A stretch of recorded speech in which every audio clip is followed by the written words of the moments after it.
ਅਸੀਂ ਨਹੀਂ ਜਾਵਾਂਗੇ ਜਦੋਂ ਤੱਕ ਤਨਖਾਹ ਨਹੀਂ ਪੈਣੀ। ਇੱਥੇ ਬੈਠੇ ਸਾਨੂੰ ਮਸਲਾ ਭਾਜੀ ਧਰਨਾ ਲਾਉਣ ਦਾ ਇਹ ਹੈ ਕਿ ਸਾਡੀਆਂ ਸੈਲਰੀਆਂ ਟਾਈਮ ਸਿਰ ਨਹੀਂ ਪੈ ਰਹੀਆਂ।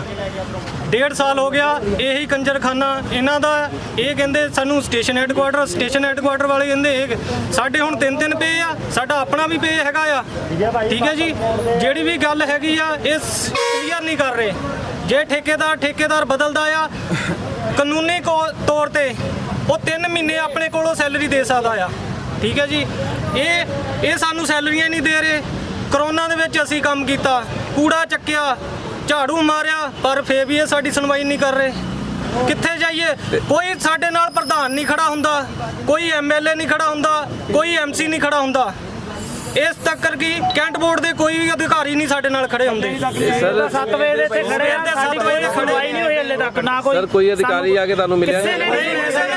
ਇਹ ਤੱਕ ਨਹੀਂ ਪੁੱਛਿਆ। ਅਸੀਂ ਪਹਿਲਾਂ ਸਟੇਸ਼ਨ ਹੈੱਡਕੁਆਟਰ ਗਏ ਸੀਗੇ, ਉੱਥੋਂ ਉਹਨਾਂ ਨੇ ਸਾਨੂੰ ਧੱਕਾ ਮਾਰ ਕੇ ਕੱਢਿਆ, ਕਹਿੰਦੇ ਕੈਂਟ ਬੋਰਡ ਚਲੇ ਜਾਓ। ਕੈਂਟ ਬੋਰਡ ਆਏ ਸਵੇਰ ਦੇ 7 ਵਜੇ ਦੇ ਇੱਥੇ ਖੜੇ ਆ, ਧਰਨਾ ਲਾ ਕੇ ਕਿਸੇ ਨੇ ਸਾਡੀ ਸੁਣਵਾਈ ਨਹੀਂ ਕੀਤੀ ਆ ਕੇ। ਤੇ ਸਰ ਇਹਦਾ ਹਰ ਮਹੀਨੇ ਤੁਹਾਨੂੰ ਹਰ ਮਹੀਨੇ ਹਰ ਮਹੀਨੇ 2 ਮਹੀਨੇ ਲਾ ਦਿੰਦੇ ਅੰਦਰੋਂ ਅਫਸਰ ਕਹਿੰਦੇ ਆ ਗੇਟ ਵਾਲਿਆਂ ਨੂੰ ਕਿ ਤੂੰ ਗੇਟ ਬੰਦ ਕਰ ਦੇ, ਪਰ ਇਹਨੇ ਗੇਟ ਪਹਿਲਾਂ ਬੰਦ ਕਰ ਵੀ ਦਿੱਤਾ ਸੀ। ਇਹ ਅਸੀਂ ਆਪ ਖਲਾਇਆ ਜੀ ਗੇਟ।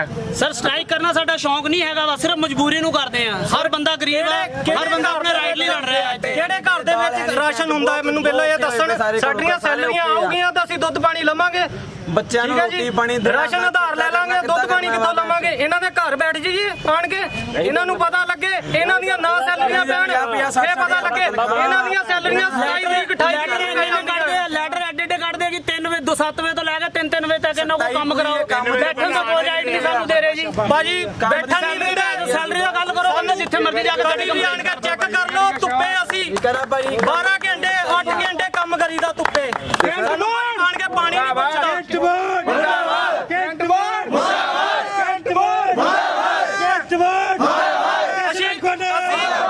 ਅਸੀਂ ਪ੍ਰਸ਼ਾਸਨ ਤੋਂ ਇਹੀ ਮੰਗ ਕਰਦੇ ਆ ਕਿ ਸਾਡੀ ਕੋਈ ਮੰਗ ਨਹੀਂ ਹੈਗੀ। ਸਾਡੀ ਮੰਗ ਆ ਟਾਈਮ ਟੂ ਟਾਈਮ ਸਾਡੀ ਸੈਲਰੀ ਆਉਣੀ ਚਾਹੀਦੀ। ਇਹ ਲਿਖਤੀ ਰੂਪ ਚ ਦੇਣ ਸਾਨੂੰ। ਹਰ ਵਾਰੀ ਗੋਲੀ ਦੇ ਦਿੰਦੇ ਆ, ਅੱਜ ਤੁਹਾਨੂੰ ਦਿੰਦੇ ਆ, ਤੁਹਾਨੂੰ ਪਿਛਲੀਆਂ ਸਾਡੀਆਂ ਤਨਖਾਹਾਂ ਵੀ ਕੱਟ ਕੇ 2 ਸਾਲ ਹੋ ਚੁੱਕੇ ਆ। 2 ਸਾਲ ਦੇ ਵਿੱਚ ਅਸੀਂ ਇੱਦਾਂ ਹੀ ਤਨਖਾਹ ਲੈ ਰਹੇ ਆ। ਨਹੀਂ ਅਸੀਂ ਧੁੱਪੇ ਕੰਮ ਕਰਦੇ, ਆਪ AC 'ਚ ਬੈੰਦੇ ਆ। ਇਹਨੂੰ ਕਹ ਖੜ ਕੇ ਆਵੇ ਕਰੇ ਸਾਡੇ ਨਾਲ ਕੰਮ। ਸਾਡੇ ਬੱਚੇ ਨਹੀਂ ਹੈਗੇ। 2 ਘੰਟੇ ਹੋ ਗਏ ਬੈਠੇ ਨੂੰ, ਕੋਈ ਪੁੱਛਣ ਤੱਕ ਨਹੀਂ ਹੈ। ਸਰ ਸੁਣਨ ਤੇ ਇਹ ਵੀ ਆ ਰਿਹਾ ਕਿ ਸੈਲਰੀਆਂ ਵੀ ਪੂਰੀਆਂ ਨਹੀਂ ਦੀਆਂ। ਸਾਨੂੰ ਪਤਾ ਨਹੀਂ ਆ ਰਹੀਆਂ। ਮਹੀਨੇ ਦੀ ਸੈਲਰੀ ਪੂਰੀ ਨਹੀਂ ਆਈ ਹੈ 2 ਸਾਲਾਂ ਦੇ ਵਿੱਚ। 2 ਸਾਲਾਂ ਦੇ ਵਿੱਚ 1 ਮਹੀਨੇ ਦੀ ਸੈਲਰੀ ਕਦੀ ਨਹੀਂ ਪੂਰੀ ਆਈ। ਐਤਵਾਰ ਕੱਟਦੇ ਆ, ਕੱਟਦੇ ਆ, ਫੰਡ ਕੱਟਦੇ ਆ, ਘੱਟੋ ਘੱਟ 12% ਕੱਟਣਾ ਚਾਹੀਦਾ ਇਹਨਾਂ ਨੂੰ ਫੰਡ। ਗਸਟ ਛੁੱਟੀ ਕਰਦੇ, ਐਤਵਾਰ ਕੱਟਦੇ ਆ, ਤਨਖਾਹ ਸਾਡੀ ਅੱਜ ਤੱਕ ਨਹੀਂ ਪੂਰੀ ਮਿਲੀ। ਉਹਨਾਂ ਨੇ ਕਹੇ ਨਾ ਅਸੀਂ ਧੁੱਪੇ ਖੜੇ ਕਰਦੇ ਆ, ਆਵੇ ਸਾਡੇ ਨਾਲ ਕੰਮ ਕਰੇ, ਆਪ AC ਬੰਦੇ ਆ। ਅਸੀਂ ਆ ਕੇ ਗੱਲ ਕਰੀਏ, ਅਗਲੇ ਗੇਟ ਬੰਦ ਕਰ ਦੋ, ਉੱਧਰ ਚੱਲ ਜਾਓ, ਇੱਧਰ ਚੱਲ ਜਾਓ। ਸਾਡੇ ਨਿਆਣੇ ਨੇ ਸਟੇਸ਼ਨ ਹੈੱਡਕੁਆਟਰ ਅਕਾਊਂਟੈਂਟ ਕੋ ਗਏ, ਉਹ ਸਾਨੂੰ ਕਹਿੰਦਾ ਹੈ ਕਿ ਜੀ ਮੇਰੀ ਜਿੱਥੇ ਮਰਜ਼ੀ ਕੰਪਲੇਂਟ ਕਰ ਦਿਓ। ਜਿਹੜਾ ਕੰਮ ਪ੍ਰੋਸੀਜਰ ਵਾਈਜ਼ ਹੋਣਾ ਉਹੀ ਕਰਨਾ ਮੈਂ ਨਹੀਂ ਕੁਝ ਵੀ ਕਰ ਸਕਦਾ। ਨਾ ਉਹਨਾਂ ਨੂੰ ਬੋਲਣ ਦੀ ਅਕਲ ਹੈ, ਨਾ ਉਹ ਐ ਜੋ ਕਿਸੇ ਦੀ ਗੱਲ ਸੁਣਦੇ। ਧਮਕੇ ਦਿੰਦੇ ਆ, ਮਾਰ ਬਾਹਰ ਕੱਢ ਦਿੰਦੇ ਆ, ਕਹਿੰਦੇ ਕਰ ਦਵਾਂਗੇ ਬਾਹਰ। 2 ਮਹੀਨੇ ਥੋੜੀ ਲੱਗ ਜਾਂਦੇ ਪ੍ਰੋਸੈਸ ਪੂਰਾ ਕਰਨ ਲਈ ਇਹਨਾਂ ਨੂੰ। ਇੱਕ ਬਿੱਲ ਨੂੰ 10-10 ਵਾਰੀ ਘੁਮਾਉਂਦੇ, ਕਦੀ ਕੈਂਟ ਬੋਰਡ ਭੇਜ ਦਿੰਦੇ, ਕਦੀ ਐਲਓ ਦਫ਼ਤਰ ਭੇਜ ਦਿੰਦੇ, ਕਦੀ ਕਿਤੇ। ਇਹਨਾਂ ਦਾ ਇਹ ਨਹੀਂ ਪ੍ਰੋਸੀਜਰ ਪੂਰਾ ਹੁੰਦਾ ਜੀ ਮਹੀਨੇ 'ਚ। ਹੁਣ ਕੀ ਚਾਹੁੰਦੇ ਹੋ ਪ੍ਰਸ਼ਾਸਨ ਕੋਲ? ਅਸੀਂ ਇਹੀ ਚਾਹੁੰਦੇ ਸਾਡੀ ਤਨਖਾਹ ਟਾਈਮ ਸਿਰ ਪਾਈ ਜਾਵੇ। ਟਾਈਮ ਸਿਰ ਪਾਈ ਜਾਵੇ, ਟਾਈਮ ਸਿਰ ਕੰਮ ਕਰਦੇ, ਸਾਨੂੰ ਤਨਖਾਹ ਟਾਈਮ ਸਿਰ ਸਿਸਟਮ ਖਤਮ ਕੀਤਾ ਜਾਵੇ। ਭਾਜੀ ਇਹ ਜਵਾਬ ਦੇ ਦੇਣ ਤੁਸੀਂ। ਸਾਨੂੰ ਟੈਨਸ਼ਨ ਦੇ ਦੇਵੇ ਜੀ। ਕੈਂਟ ਬੋਰਡ ਆਪਣੇ ਮੁਲਾਜ਼ਮਾਂ ਨੂੰ 7 ਤਰੀਕ ਨੂੰ ਤਨਖਾਹ ਪਵਾ ਕੇ ਦੇ ਸਕਦਾ ਹੈ, ਸਾਨੂੰ ਵੀ ਪਵਾ ਸਕਦਾ ਹੈ। ਕੈਂਟ ਬੋਰਡ ਦਾ ਹਰ ਇੱਕ ਮੁਲਾਜ਼ਮ 7 ਤਰੀਕ ਨੂੰ ਤਨਖਾਹ। ਇਹ ਮੀਡੀਆ ਥਰੂ ਹੀ ਸਾਨੂੰ ਪਤਾ ਲੱਗਾ ਕਿ ਸਰਕਾਰ ਨੇ ਐਲਾਨ ਕੀਤਾ ਕਿ ਪੱਕੇ ਕੀਤੇ ਜਾਊਗੇ ਕੱਚੇ ਬੰਦੇ। ਕਿ ਸਾਨੂੰ ਕੱਚਿਆਂ ਨੂੰ ਤਨਖਾਹ ਨਹੀਂ ਮਿਲ ਰਹੀ, ਇਹ ਪੱਕੇ ਕਿੱਥੋਂ ਕਰੋਗੇ? ਇਹ ਤਾਂ ਕੱਚੇ ਬੰਦੇ ਰੱਖਣ ਵੀ 40-40 ਹਜ਼ਾਰ ਰੁਪਏ ਮੰਗਦੇ ਸਰ ਆ। ਅਗਰ ਹੁਣ ਵੀ ਸੁਣਵਾਈ ਨਹੀਂ ਹੁੰਦੀ ਅਗਲਾ ਕਦਮ ਸਾਰੇ ਕਿੱਥੇ ਅਗਲਾ ਕਦਮ ਤੇਜ਼ ਕਰਾਂਗੇ ਜੀ। ਰੈਗੂਲਰ ਰੱਖਾਂਗੇ ਜੀ। 4 ਦਿਨ ਲੱਗ ਜਾਣ, 5 ਦਿਨ ਲੱਗ ਜਾਣ, ਰੈਗੂਲਰ ਰੱਖਾਂਗੇ। ਕੱਟ ਇਕੱਠਾ ਕਰਾਂਗੇ, ਪ੍ਰਧਾਨ ਇਕੱਠੇ ਕਰਾਂਗੇ, DC ਆਫਿਸ ਤੱਕ ਜਾਵਾਂਗੇ ਅਸੀਂ। ਅਗਲਾ ਫਿਰ ਥੋੜਾ ਇਕੱਠੇ ਕਰਕੇ ਨਾਲੇ ਜੇ ਉਸ ਤੋਂ ਬਾਅਦ ਫਿਰ ਭਾਈ ਸ਼ਾਂਤੀਪੂਰਵਕ ਨਹੀਂ ਹੋਊਗਾ ਕੁਝ ਵੀ, ਉਸ ਤੋਂ ਬਾਅਦ ਹਿੰਸਾਪੂਰਵਕ ਹੋਊਗਾ ਜੋ ਵੀ। ਉਹਦਾ ਨੁਕਸਾਨ ਕੈਂਟ ਬੋਰਡ ਆਪ ਭਰੂਗੀ ਜੀ। ਹਾਂਜੀ, ਜੇ ਕੋਈ ਨੁਕਸਾਨ ਹੋਊਗਾ। 6 ਕੌਂਸਲਰ 7 ਕੌਂਸਲਰ ਹੈਗੇ ਕੈਂਟ ਬੋਰਡ 'ਚ, ਕਿਸੇ ਨੇ ਸਾਨੂੰ ਆ ਕੇ ਪੁੱਛਿਆ ਨਹੀਂ ਜੀ 7 ਵਜੇ ਇੱਥੇ ਦੇ ਕਿਉਂ ਬੈਠੇ ਆ। ਕੌਂਸਲਰ ਉਹਦਾ ਪੁੱਛਣਗੇ ਜਦੋਂ ਭਰਤੀ ਕਰਨਗੇ 5000 ਲਵਾਂਗਾ ਪੁੱਤ, 7000 ਲਵਾਂਗਾ ਪੁੱਤ, ਬਸ ਇਹ ਪੁੱਛਣਗੇ। ਸਰਕਾਰ ਨੇ ਕਹਿਤਾ ਪੱਕੇ ਕਰੋ, ਇਹਨਾਂ ਨੇ ਪੱਕੇ ਪੁੱਤ 10 ਲੱਖ ਹੈਗਾ ਕੁਰਸੀਆਂ ਦੇ ਜਿਹੜੇ 50,000 ਮੰਗਦੇ ਆ, 6 ਲੱਖ ਇਹਨੂੰ ਪਤਾ ਸਾਡੇ ਬੰਦੇ ਨੂੰ। ਕੌਂਸਲਰ ਉਦੋਂ ਬੰਦੇ ਨੂੰ ਪੁੱਛੂਗਾ ਜਦੋਂ ਸਰਕਾਰ ਪੱਕੇ ਕਰੂਗੀ। ਕਿਹੜਾ ਮੰਗਦਾ ਦੱਸ ਦੋ। हाँ जी, देखिए ये जो हमारे सफाई कर्मचारी हैं उनको सैलरी अप्रैल माह की कॉन्ट्रैक्टर ने पेमेंट कर दी है और मई का जो बिल है कॉन्ट्रैक्टर ने हमें 16 जून को सबमिट किया है। तो कॉन्ट्रैक्टर की तरफ से देरी हुई है बिल हमें सबमिट करने के लिए। तो अभी जो बिल है वो सबमिट होता है तो उसमें 15-20 दिन का टाइम लगता है प्रोसेस करने में। यहाँ से हम भेजते हैं स्टेशन हेडक्वार्टर से सीडीओ ऑफिस जाता है ऑडिट होने के बाद। तो इन सब में 15-20 दिन का टाइम लगता है जब पेमेंट रिलीज़ होती है, कॉन्ट्रैक्टर को रिलीज़ होती है। सर हर महीने इनको जो अपनी सैलरी अपना हक लेने के लिए ऐसी प्रोटेस्ट नहीं, तो ये करने की ज़रूरत नहीं है इनको। मैं तो ये चाहता था कि हम जो इनको सैलरी है वो कैंट फंड से दे दें। कैंट फंड मतलब हमारे पास रहता है वो पैसा, तो उससे हम सैलरी इनको दे दें। लेकिन अभी पीसीडीए ने ऑब्जेक्शन लगा दिया कि इसमें आप नहीं दे सकते, वो हम ही पेमेंट करेंगे, पीसीडी ऑफिस से ही पेमेंट होगा। हर महीने इनको 2 साल हो गए हम भी देखते आ रहे हैं जब से ठेके पे ये हुआ है। तो देखिए इसमें बहुत सारे कारण हैं। मैं कॉन्ट्रैक्टर जैसे महीना ख़त्म होते ही वो अगर बिल अगर हमें सबमिट कर देता है ना तो ये प्रोसेस जल्दी हो जाएगा।